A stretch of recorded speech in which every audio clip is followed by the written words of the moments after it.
Deep in the back alleys of an old, decaying town, there was a curiosity shop no one could remember opening. It appeared one day without fanfare, its windows covered in thick dust, its door slightly ajar, as if beckoning the curious and the foolish. Inside, the shop was cluttered with ancient relics, bizarre artifacts, and objects that seemed to pulse with a malevolent energy. Mia, a collector of oddities, stumbled upon the shop one evening while exploring the town. Intrigued, she stepped inside. The air was heavy and still, the dim lighting casting long shadows across the room. In the back of the store, behind shelves of forgotten objects, she found it.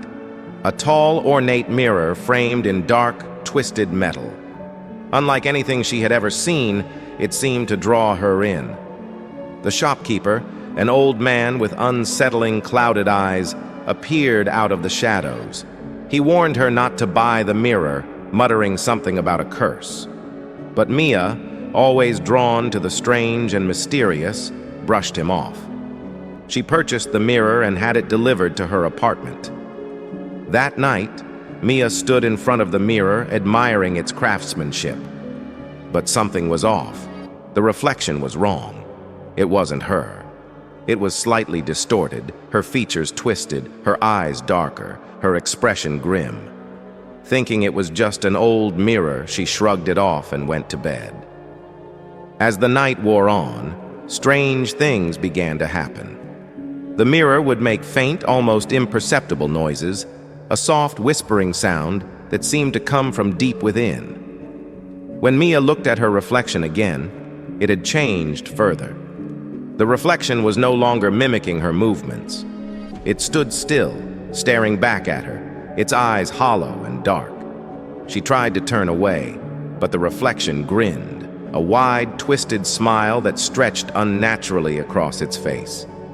Paralyzed by fear, Mia watched as the reflection moved on its own, reaching out toward her from the other side of the glass. Her body trembled, but she couldn't look away.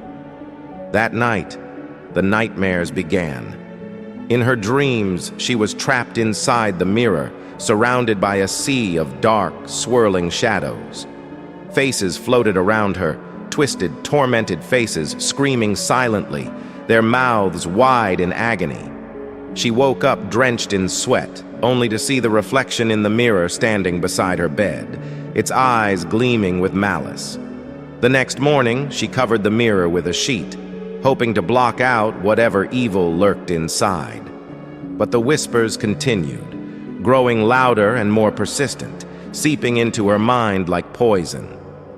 The reflection spoke now, calling her name in a raspy, unnatural voice.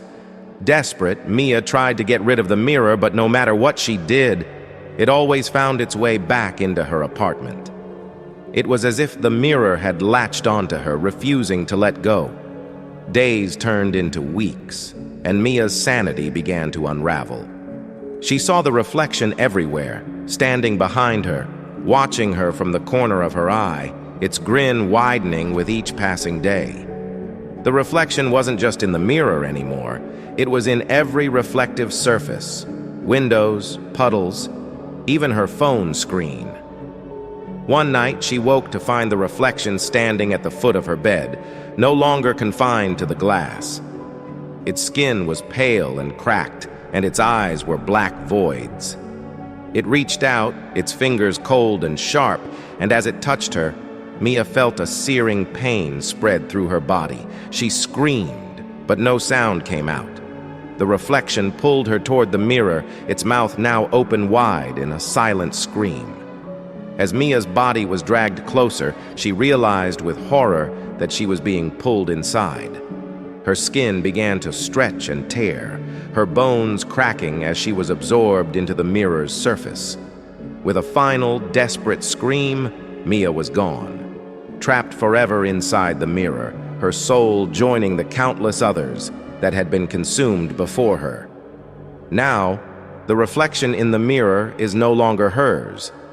It's something else, something twisted, waiting for its next victim. And the mirror? It's back in the curiosity shop, waiting for the next unlucky soul to come across it, to take it home, and to meet the same fate. The blood mirror is never satisfied. It always hungers for more.